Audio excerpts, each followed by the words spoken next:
Which one of you is going to walk away with $1 million today? Oh, it's flattened. Didn't know that could happen. Okay, are you ready? Let's play. Okay, first question, $4,000. Again, you've got your free lifelines here. Don't forget to use them, especially 50-50. Okay. Changes in real GDP are used to measure A.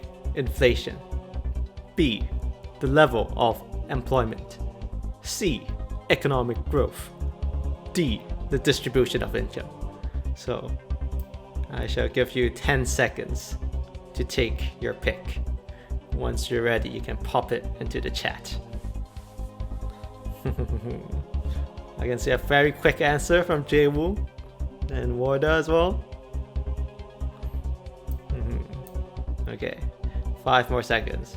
5, 4, 3, 2, 1. C, is that your final answer? Good job. But that's just the first question, so it's kind of easy. Let's see how you do. The next one. $2,000. Inflation is usually low when an economy enters into recession. This is most likely because A. Consumers' spending on imports rise. B. The Bank of England may reduce the interest rate. C. Unemployment is high and firms have spare capacity. D. The government's tax revenue falls. Okay, so this one is a bit trickier for $2,000. Is it $2,000? Something like that. Yeah, the same thing as last time. Shall give you a brief few seconds so you can decide on which answer you want to go for. So in general, it's easier to eliminate the wrong answer first, and then you can pick the right answer. Yeah. Okay. So we've got an answer from Warda. And then 5 more seconds. 5, 4, 3, 2, 1. Okay, D. Is that the right answer? Oh, it's C. Oh dear. So let's have a look at why. So inflation is usually low when an economy enters into recession. This is most likely because A. Consumer spending on imports rise. So usually if there's a recession, the consumer spending wouldn't be as high.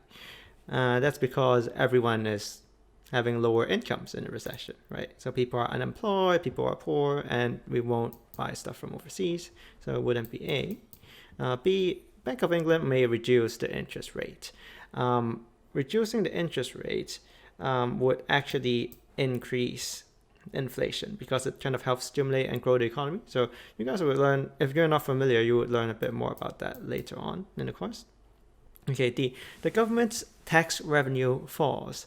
So the reason inflation is low and that the general price of goods and services is low in a recession is because there isn't as much demand for these goods and services. So people aren't buying these goods and services in the economy. So if you have just lost your job recently, you might not want to go out to eat or like dine at a restaurant. And because less people are kind of buying these things and less people are, paying for these services, then there will be a lower demand for it. And as a result, these restaurants would kind of reduce their prices and do more discounts and promotions, like Eat Out to help out, or like Uber discounts. So as a result, the reason that price level is generally lower is because the unemployment is high and the firms have spare capacity. So restaurants might have spare seating. But rather than the government's tax revenue falls. Yeah. Okay, cool. So it's not D, and it'll be C. So, next one. Sorry. $8,000. Can we use 50-50? Yes, we can. Let's use 50-50 for this next question. Or the... Oh, 16,000. Which one of the following is the most likely reason for a fall in the unemployment rate? A. Increasing unemployment benefit payments. B. Decreasing real GDP. C. Increasing consumer spending. D. Decreasing funding for apprenticeships. Okay.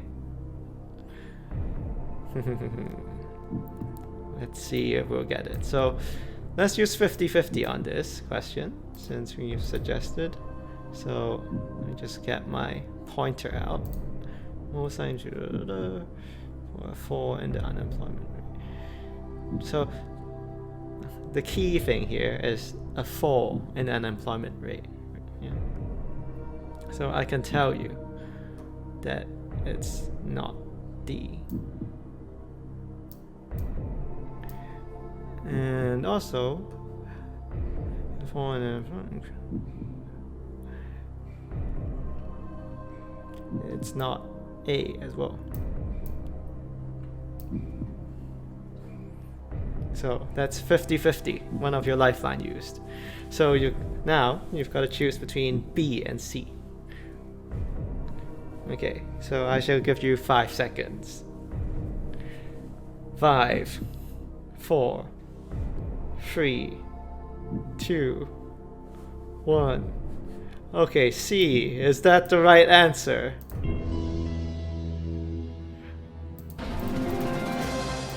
Good job. It is C. So, as we can see here, if we want a fall in the unemployment rate, that means the economy needs to be doing well, right? So a fall in unemployment means an increase in employment. So if we are all spending more money and buying goods and services, that means businesses are getting more profits, they can hire more people. And of course, there's more demand. If there are more demand for these products, then more people will get employed. So there would be a fall in the unemployment rate. Okay. Let's hope you didn't waste your 50-50. Because there are more questions coming. I guess you guys can try the other two. But ask the audience. I guess you'll be asking among yourselves. Okay. A budget deficit is most likely to occur when A. Government spending is greater than tax revenue. B. Direct and indirect taxes are reduced. C. The value of imports is greater than the value of exports. And D. The value of imports is greater than the volume of imports is greater than the volume of exports. Okay. So I'll give you, again, like 5 seconds, something like that. This should be a quick question. Hopefully. So 5, 4, 3, 2, 1. Okay, we've got mixed answers. Okay, we've got 2 A's. Is A the right answer?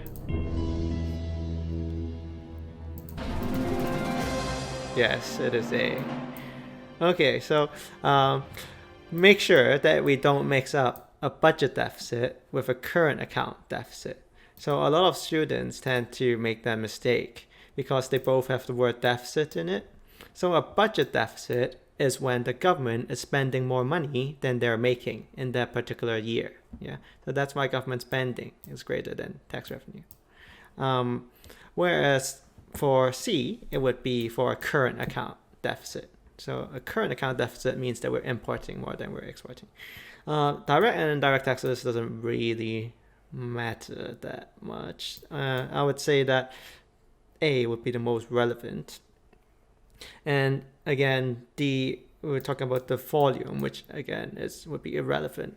So we always want to look at the total value of things in most cases. Okay. I think there's like two more questions. What cost are we on?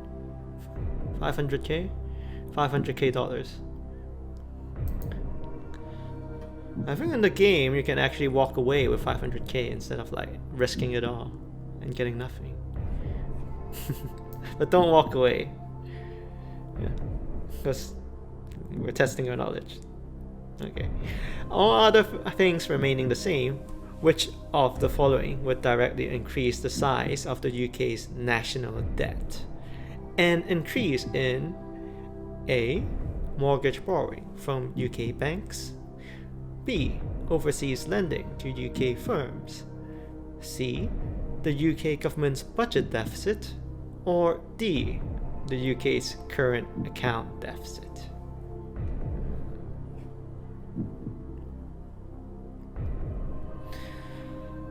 So, a rather long-winded question, this one. And I shall give you 10 seconds. So, I guess it's important for this question to think about what the national debt is, right? What is the national debt? So now, we've got some answers now. We've got some mixed response, as always. So, what? 2 B's. Let's see. So, is it B, overseas lending to UK firms? What would increase the size of the national debt? Is it B?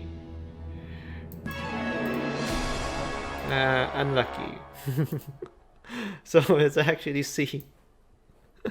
Okay, I see one of you. I think Lola got the answer here, which is great.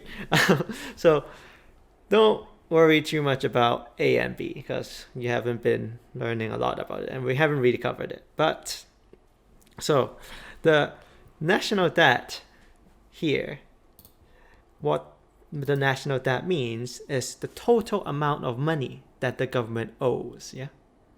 So the total amount of money that the UK owes now is like 2.4 trillion pounds, which is like a crazy number.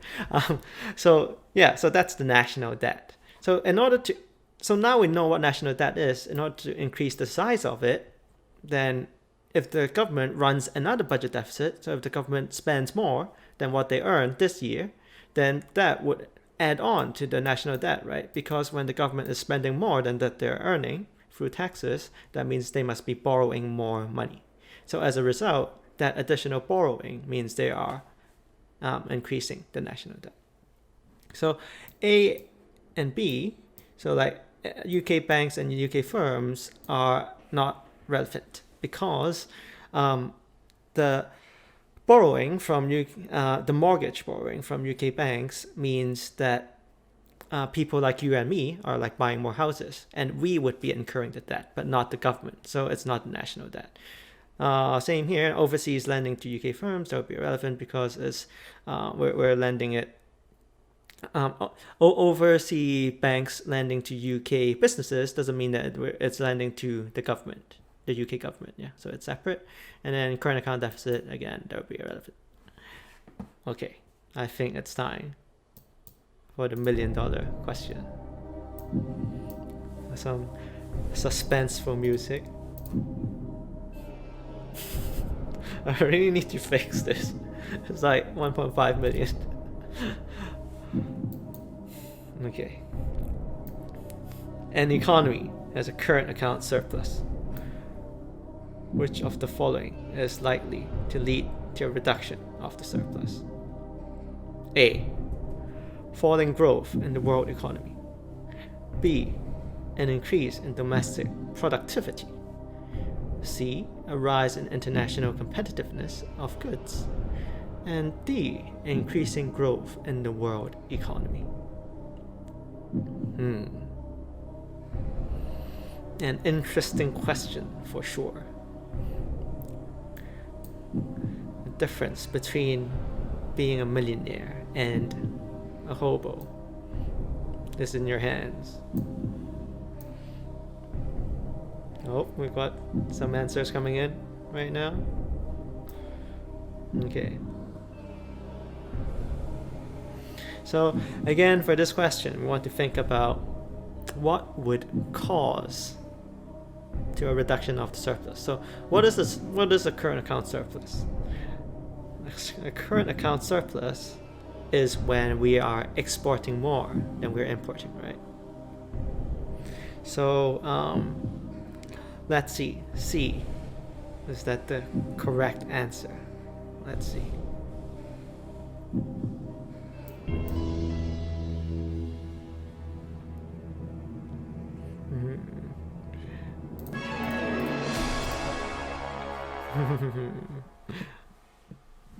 Okay, so why isn't it not C? Because it's a reduction of the surplus. It's a trick question. Again, they always need to be very careful with the words in the question in the exam, or in general, whenever if you're in a job or whatever. So a reduction in the surplus means that the surplus is getting smaller. Yeah. So that means if the surplus is getting smaller, it means we're either importing more goods or we're exporting less goods. And if we're exporting less goods, then why might we be exporting less goods? If there's less economic growth in the world, then that means there will be less demand and less people from other countries trying to buy the goods that we produce. So we'll be exporting less goods. So that's why A would be the answer. Okay, let's look at C. So C is kind of like have the opposite effect, right? If our goods are getting more competitive and we're selling more of those goods and exporting more of them, then it should increase the surplus instead of reduce it. B, an increase in domestic productivity. Again, similarly, if we're more productive, that means we would be more competitive. And again, it would increase the surplus. And then D, increase in growth means we would be increasing the surplus as well, because people from other countries would be more likely to buy our stuff. Okay, good. So that's pretty much it for Who Wants to Be a Millionaire today. Hope you have enjoyed yourself.